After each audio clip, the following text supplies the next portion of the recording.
Boris and Natasha were sitting in a rowboat a couple of miles offshore. Keep your eyes open, Natasha. The submarine should be surfacing any minute. But, darling, how can I see in all this fog? You should have eyes like mine, Natasha. They don't miss one teensy-tiny little thing. Big things, yes, but little things, no. All right, you two, get below. It's all yours. You're not coming? You're leaving, he's leaving, I'm staying. Somebody's got to mind the store. And so the two spies carefully stowed the explosive rocket fuel and headed off across the ocean.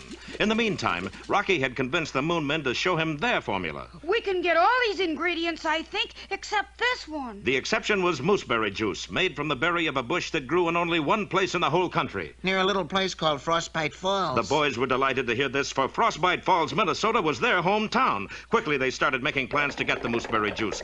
But on the submarine, Boris wasn't as cheerful as he could have been. Boris, darling, why so sad? I got feeling there is something I forgot. What could it was? I don't know, but something. Cheer up, darling. When we get back, you will get big medal. Medals I got for burning down orphanage, for kicking small dog, or taking candy from babies. Who needs medals? But still is great day. You're right, Natasha. Send radiogram to Central Control. Ready? Ready. Quote, got it.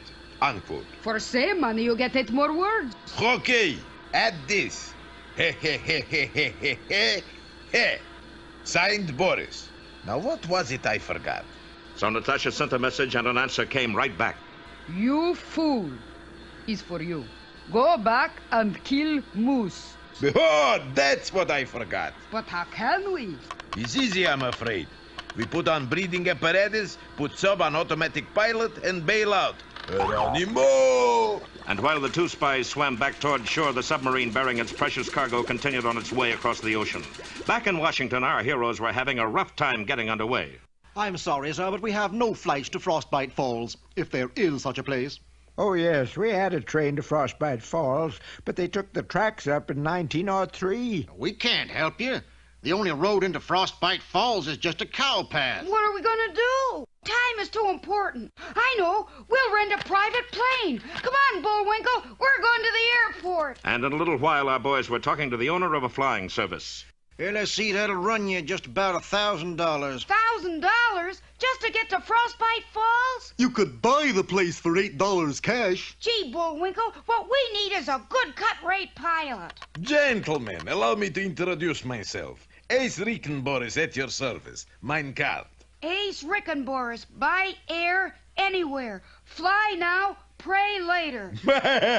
Is misprint. Haven't I seen your face somewhere before? Of course you have. He's on every $3 bill the government makes. I've never seen a $3 bill. Boy, it's my fault you're poor? Come on, do you want to go or not? How much will it cost to take us to Frostbite Falls? You want round trip? Got any square ones? Round trip costs, how much you got? Well, altogether, about 85 cents. Yeah, you lucky kid. Today only special price, 85 cents. Swell! Ready, Bullwinkle? The sooner the quicker. Then let's go. Oh, Miss Callahan. You called, Ace? Who's she? The stewardess, I guess. Okay, all aboard for Frostbite Falls. The stewardess on the plane was named Miss Callahan, but sounded very much like Natasha Fatale, Boris's partner. Fasten your seatbelts, please. I take a size 36. Don't worry, this will fit you perfectly. The boys didn't know it, but those were one-way seatbelts, and they were now fastened in their seats permanently. Good evening, everyone. This is your Captain Ace Rickenboris speaking. Welcome aboard Flight 13, the flying casket to Frostbite Falls. Miss Callahan will be serving you hot beverage in just a minute. You like hot beverage? My, that was quick. What is it? Specialty of the line, called a guided missile. Guided missile? Yes, just one and you go down in flames. Sounds interesting. Well, here's looking at you. But not for long. Then, just as Rocky and Bullwinkle were about to down the lethal drink, the plane hit an air pocket and dropped suddenly. Oh, shucks, we spilled them. As the boys watched, the spilled liquid ate right through the floor of the plane. Make a nice breeze, no? You like a refill? Well, maybe just half a cup. I don't think we better, Bullwinkle. That stuff's a little too strong for us. Meanwhile, the ancient plane was sputtering along, just narrowly avoiding disaster. How you making out, Natasha? The little one is too smart for us, Boris. So? Then we jump out and leave him strapped in chair. We'll see how good he is at backseat driving. In the meantime, the submarine carrying a tank of high explosive fuel stolen by the spies drew nearer and nearer to its destination, a foreign port. Its progress controlled on a radar scope by two mysterious figures. It is exactly on the beam, Gorgie. You said it. What heading? 217 degrees. You sure of these figures? Certainly. That's odd. What? I get 216 degrees. What's the matter? You never made mistake? X-ray! Foreign port disappears in mystery blast! As a result of the explosion, an urgent message flashed on the air. Calling Boris Badenoff. Calling Boris Badenoff.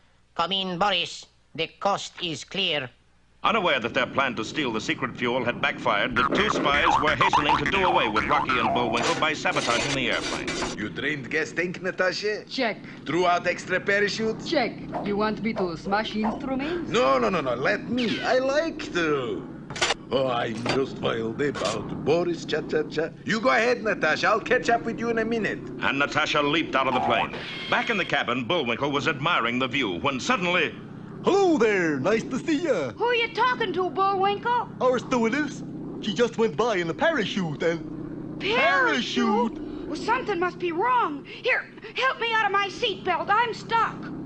So am I. Ain't that the darndest luck, though? Luck nothing. I think we've been sabotaged. Meanwhile, in the pilot's compartment, Boris was putting the finishing touches on his job of destruction. He threw out the steering wheel and prepared to jump. I hate to leave a place that holds such pleasant memories. But at that moment, the damaged radio crackled and a voice said...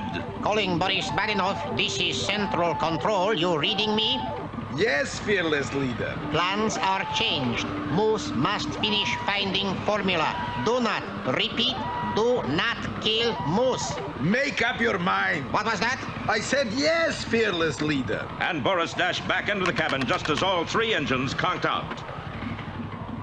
Hey, Captain, give us a hand here.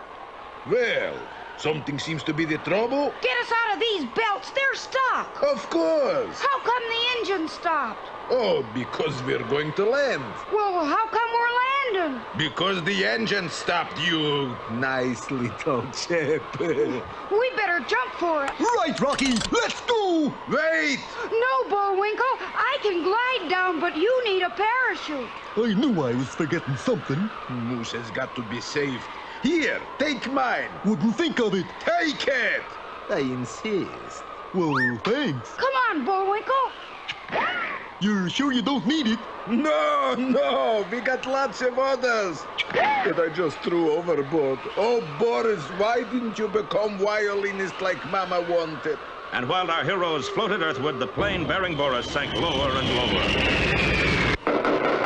And finally came to rest on a tall tree. The tree was already occupied. Oh, there you are, darling. I thought you'd never get here. Me too. Hello up there. You all right, Ace? Certainly. We always land this way. It saves wear and tear on the wheels. A short time later, after our boys had rescued the two spies from their precarious perch... Ace, I think you and Miss Callahan better head back for town while Bullwinkle and I push on to... To where? Never mind. He's just a little too curious to suit me, Bullwinkle. Curious? He's downright odd. Quickly, Natasha. We must follow them. And the two spies began trailing our boys through the woods. Let's see now. As I remember, Mooseberry Island is right this way. Yup, there it is. But look! Well, this was a find, how have you been? Mooseberry Island was surrounded by barbed wire and warning signs. Keep out Mooseberry Blight. Quarantine. Gee, the whole island's off limits. Well, there must be one healthy bush on that island. But how do we get to it? Well, little barbed wire isn't going to stop Bullwinkle J. Moose. I got a scheme. Quickly, Bullwinkle outlined his plan. He would enter the water above the island, swim with the current till he reached it, find a healthy bush, and then swim back below the island. Now you're sure it'll work, Bullwinkle. Of course it will. I've thought of every little thing, except one. What's that? I can't swim! A moment later, Bullwinkle had disappeared over thundering falls. Bullwinkle! As Rocky raced toward the falls, those sly spies, Boris and Natasha, watched from a distance. Is Moose kaput, darling? No. Look there. He's caught in bush. Not for long. Do we try to save him or let him go? Which was last orders from headquarters? You took message, darling. But they sent so many. Quickly, get me central control. But while Boris and Natasha tried to get their orders on whether or not to go to Bullwinkle's aid, the intrepid squirrel was already high in a tree next to the falls, carrying a long rope which he tied to a tree limb. Bullwinkle, can you hear me? I can hear you, but I can't see you. I'm up in this tree. You sure picked a fine time for sightseeing. No, wait. I'm going to glide down with a rope. Okay. And the plucky squirrel, trailing the rope behind him, launched himself into space. Down he zoomed across the face of Thundering Falls and right to Bullwinkle. Nice flying, Rock. But at that instant, the bush tore loose. Hang on, Bullwinkle. And with great exertion of mighty moose muscle, Bullwinkle did hang on, as he, Rocky, and the bush swung back to the safety of the shore. Made it. Were you scared, Bullwinkle? Shucks, no. I was as cute as a cucumber, Rocky. Bullwinkle, I'm over here. That's the bush you're talking to. Imagine me not knowing my best friend from a mooseberry bush. Bullwinkle? Say that again. All right. No, before that. You said this was a... Just a mooseberry. Mooseberry! Bullwinkle, you did it! You found the last available mooseberry bush in the country. Just my keen eyeballs, I guess. Meanwhile, the two spies had just contacted their superiors overseas. I tell you, I sent whole tank full of rocket fuel by submarine to main seaport. Well, now it's missing. The tank or the rocket fuel? The seaport. Oh, so now I kill moose, right? No, you idiot. Get the formula and return home. We got special reception planned for you. Okay, over and out.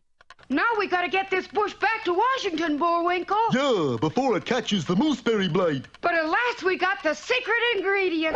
Secret ingredient? Come on, Rocky, let's start hiking. Hold on there, gentlemen. Who are you? Special Agent, FPI. You mean FBI? No, FPI, Federal Plant Inspector. You got any peaches, pears, pineapples, passion fruit, papayas, or mooseberries? Well, it just so happens. Aha, a mooseberry bush. And, it's crawling with mooseberry blight.